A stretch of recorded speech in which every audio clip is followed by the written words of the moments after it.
Once, something happened that I never expected. I took my husband to the doctor for his usual checkup, but instead of everything being fine, the doctor said something really serious. Dr. Lawrence looked very serious and told me something shocking about my husband. I felt really scared and couldn't believe what I was hearing. My husband, who I always looked after when he was sick, was now someone I was afraid of. The doctor even said I might need to keep away from him for my own safety. This made me feel really anxious and frightened.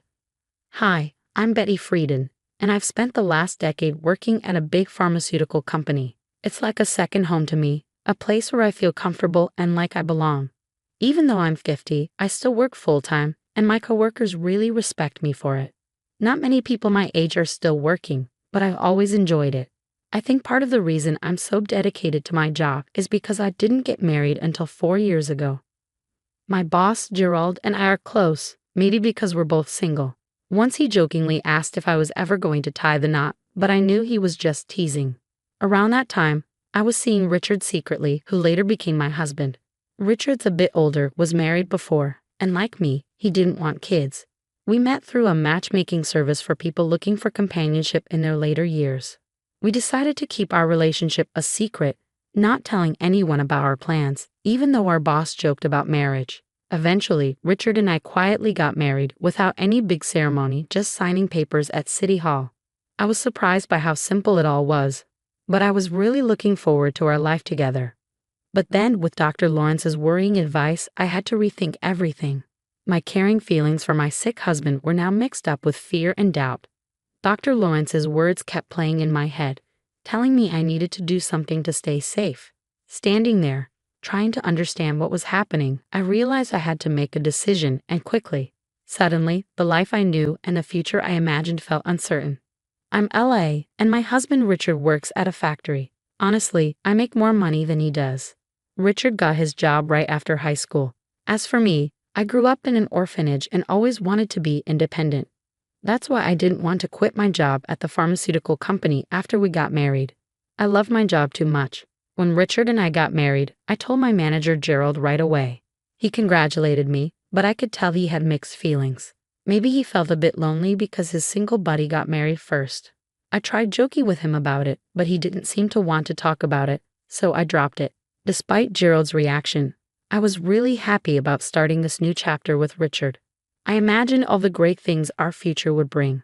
But reality wasn't as bright as I'd hoped. Life as newlyweds was pretty ordinary. Not much changed for me. I kept working, and the biggest change was moving to a more rural area and driving instead of taking the bus. Richard and I shared my old car because he didn't have one. About a year into our marriage, things started to get tough. Richard started showing signs of being depressed. He seemed different, barely eating breakfast, lost in thought, and even mixing up simple things like condiments.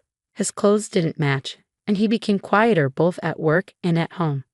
While I always admired Richard's quiet strength, his silence became too much, making it feel like I was living alone. This loneliness crept up on me as I noticed these small but important changes in him. I realized that Richard might be struggling with a mental health issue. Watching someone you care about struggle without knowing how to help is really tough. So I took Richard to a clinic that focuses on both mind and body health, where he was diagnosed with depression. I had a basic understanding of depression, but hearing the diagnosis made everything feel a bit darker. The doctor explained that the best way to deal with depression is to address its main cause directly. Finding the exact cause of Richard's depression was tough. He had been working at the same factory for years without any problems, and nothing major had changed in his job. If anything, I worried that maybe our marriage had something to do with it. But when we talked to the doctor, I told him we were happy together and couldn't see any obvious problems at home that might have caused Richard's depression. The doctor told us to come back if we noticed any changes or had any ideas about what might be causing it. But even after several visits to the clinic, we couldn't figure out why Richard was feeling so down. As time went on, his depression just got worse. On his worst days, he could hardly get out of bed. Sometimes he'd have headaches, or he'd call in sick to work. His appetite disappeared, and he noticeably lost weight. Eventually, he couldn't keep working and had to quit his job. Richard felt really guilty about relying on me financially, but I told him I was okay with it. My main concern was his health. It was hard to see him struggling so much, and I worried about him constantly, especially when I was at work. There was a scary moment when he got lost while out, which made me worry he might not just be dealing with depression, but maybe dementia too. This idea added to my stress. When coworkers asked how things were going, I had to admit that Richard wasn't getting better. Watching someone you love suffer so much without knowing how to help is really tough. One day, Gerald noticed I looked exhausted and gave me an energy drink. Drinking it made me feel a bit better, and I was touched by his support. He reminded me that we're all in this together, and his words nearly made me cry. With everything going on with Richard, I hadn't realized how much stress I'd been carrying. I realized I had to hold myself together, or I might fall apart too. So I focused on my work, trying to keep some normalcy in our lives. A year passed, and things with Richard didn't get better. They actually got worse. As our third wedding anniversary neared, I couldn't see any hope for his condition. Then one morning, I noticed our car was missing. I checked again, but it was definitely gone. Since Richard's diagnosis, I was the only one who drove it, and I hadn't used it since the day before, so it should have been at home. Worried, I asked Richard if he knew anything about where the car might be. He casually mentioned he thought it was there when he got home yesterday. I remembered he had gone out for a bit while I was at work. The doctor had suggested he try walking or jogging to help him cope. If the car was there when he came back, it must have disappeared sometime during the night. With the car gone, I had no choice but to use public transport, which made me about 10 minutes late for work. I told Gerald about the missing car, and although he understood that he was puzzled too, he wondered if Richard might have taken it, but I didn't think so, considering Richard's condition and how he avoided driving since he got sick. It just didn't add up. Despite Richard's memory lapses and mood swings, I couldn't imagine him being behind the missing car. The car mystery added another layer of complexity to our already difficult situation. As soon as I realized the car was gone, I reported it to the police, hoping it would be found soon. But deep down, I worried it might be gone for good. And if that wasn't enough, something else strange happened on the day I was supposed to get my paycheck. I went to the bank and found my personal account was empty. I was shocked. We did have a shared account, which I checked next, only to find it was empty too. I was completely puzzled. Richard and I shared a joint account, but he didn't have access to my personal account, and he didn't know its PIN. Yet, somehow, all our savings were gone. I felt a cold shock wash over me, and when I got home, I confronted Richard. I asked him if he knew anything about the missing money from our joint account. He seemed genuinely confused and denied knowing anything about it. Because of his depression, I hesitated to push him further, worried it might make things worse for him. Richard looked distant, lost in one of his frequent dazes caused by his condition. I couldn't help but wonder if he could have taken the money without realizing it. Planning to discuss this with the police, I felt overwhelmed by the double blow of losing both our car and our savings. The financial strain was tough, especially since I didn't have family to fall back on. With the small community clinic unable to provide enough help for Richard, we decided to switch him to a larger hospital with more resources. They gave us a referral letter, so we took a taxi to our first appointment at the general hospital. The whole experience was new and a bit scary for me, and I felt uneasy throughout the journey. Richard stayed quiet, lost in his thoughts as we arrived at the hospital. Taking a deep breath, I walked in and handed over the referral letter at the reception, expecting a wait. The general hospital was bustling with patients, each waiting for their turn. After about an hour, Richard was called in for his consultation. While he went inside, I took out a book to pass the time. But hardly had Richard entered the doctor's office when a nurse approached me. "Excuse me, are you Mrs. Simmons?" she asked. I confirmed, and she said the doctor wanted to see me. Familiar with discussing Richard's condition, I assumed it was a routine matter and followed her, though with some anxiety.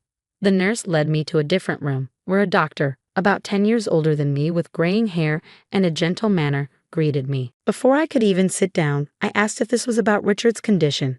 He nodded seriously, and I braced myself for potential bad news. The doctor's next words caught me completely off guard.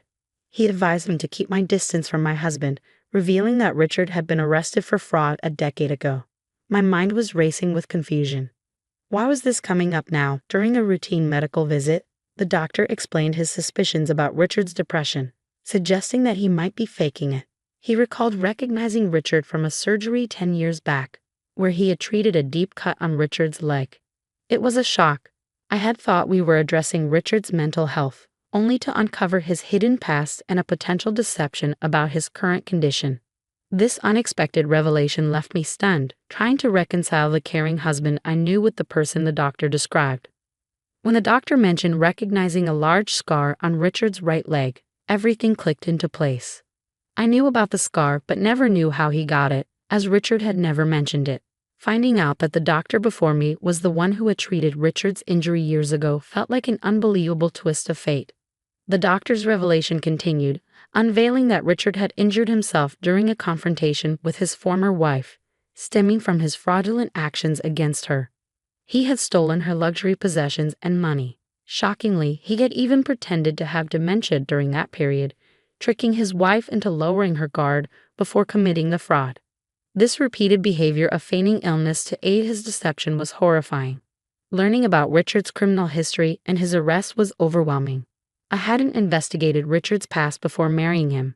Having been alone for most of my life, I was just grateful to find someone willing to be my partner. The doctor's grave warning that Richard could pose a threat to me sent shivers down my spine. There was a gravity in his tone that made it clear this was a serious issue. The realization hit me like a ton of bricks. I had been deceived.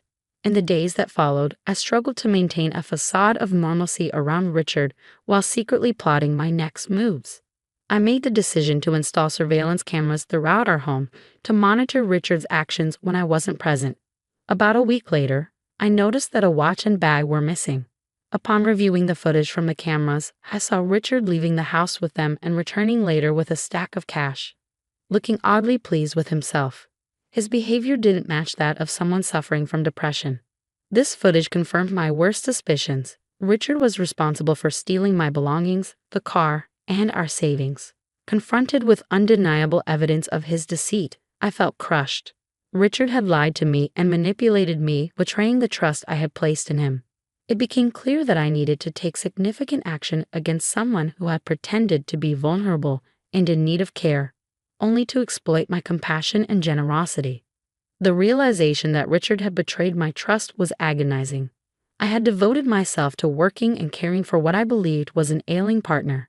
Divorce seemed like too feeble a response to the profound deceit I had endured. It was evident that we needed to go our separate ways. But I desired more than just a mere separation. I wanted Richard to fully grasp the seriousness of his actions and to rectify the harm he had caused. With a heavy heart and tears threatening to spill, I gathered the divorce papers and meticulously completed them with all the necessary details. The next day, feigning normalcy, I informed Richard that I needed to step out briefly. I had already arranged to take a day off from work, explaining the urgency of my situation to my understanding employer, who had granted me the sudden leave. At the police station, I presented my case, displaying the footage I had captured of Richard's deception to the officers. Initially, they seemed hesitant to take action based solely on the video evidence. However, after confirming with the pawn shop where Richard had sold the stolen items and tracking down my car being sold as a used vehicle, the evidence against him began to accumulate. It was also discovered that he had illegally accessed my bank accounts, raising suspicions about his purported depression. As the truth came to light, I was flooded with a complex mix of relief and sorrow. The police decided to move swiftly given Richard's criminal history, and they prepared to arrest him. Upon returning home with the officers in the early afternoon, I found Richard there, visibly taken aback by my unexpected return and the presence of the police. Despite the divorce papers clutched in my hand, his focus remained on the officers as one of them announced his arrest for fraud. Richard attempted to protest, citing his depression as a defense, but I knew better. The doctor from the general hospital had already cast doubt on the legitimacy of his claims regarding his mental health condition.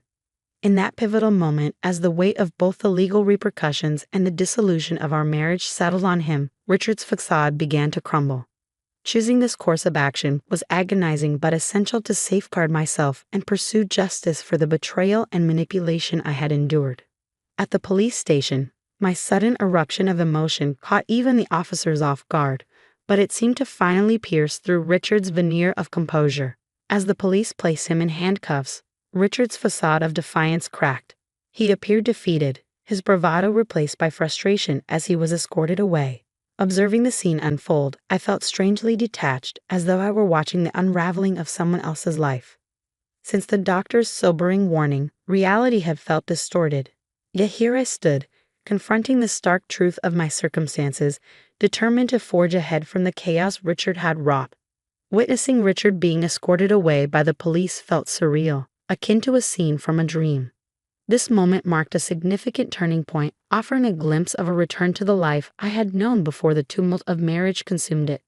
While a sense of relief washed over me, knowing I would no longer be ensnared in Richard's manipulative grasp, it was followed by a wave of loneliness.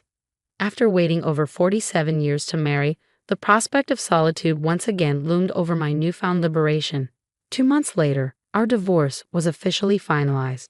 The process had been slightly delayed due to Richard's arrest, but as everything became official, my emotions had settled, allowing me to reflect on our shared history with clarity. Richard's future was uncertain, facing imprisonment for his second offense. I could only hope that this experience would prompt him to genuinely reconsider his choices. In the aftermath of our marriage, which had disintegrated into nothing more than a disillusioning memory, I found myself contemplating my next steps during a simple lunch at work. It was then that my boss, Gerald, approached, casually making a remark as he joined me with his store-bought hot dog lunch. "I think you'd be just fine if you were with me," he said, almost casually. His words caught me off guard, and it took a moment for their full weight to sink in, leaving me momentarily flustered. "Yes, I'm serious," he added, noticing my hesitation, his tone smooth yet sincere. I was left speechless, my lunch momentarily forgotten, as I processed his proposition. Gerald then returned to work, leaving me to mull over his unexpected offer. In the days that followed, the thought of a romantic relationship with Gerald hadn't crossed my mind, yet I couldn't ignore the care and stability he had consistently shown me. His dependable presence and responsible demeanor suddenly seemed to shine in a new light. Despite my initial surprise as I continued eating, the possibilities Gerald had introduced began to take root, hinting at a future I hadn't dared to consider until now. The idea of inviting Gerald out for a meal after work ignited a warmth within me, sparking a glimmer of hope for what lay ahead. Perhaps this was the perfect moment to embark on a fresh journey, exploring the potential for happiness and companionship once again. Stepping out of my comfort zone and into a new beginning with someone who had always been kind and supportive felt both exhilarating and reassuring. Tonight, I resolved, could mark the beginning of something wonderful and new.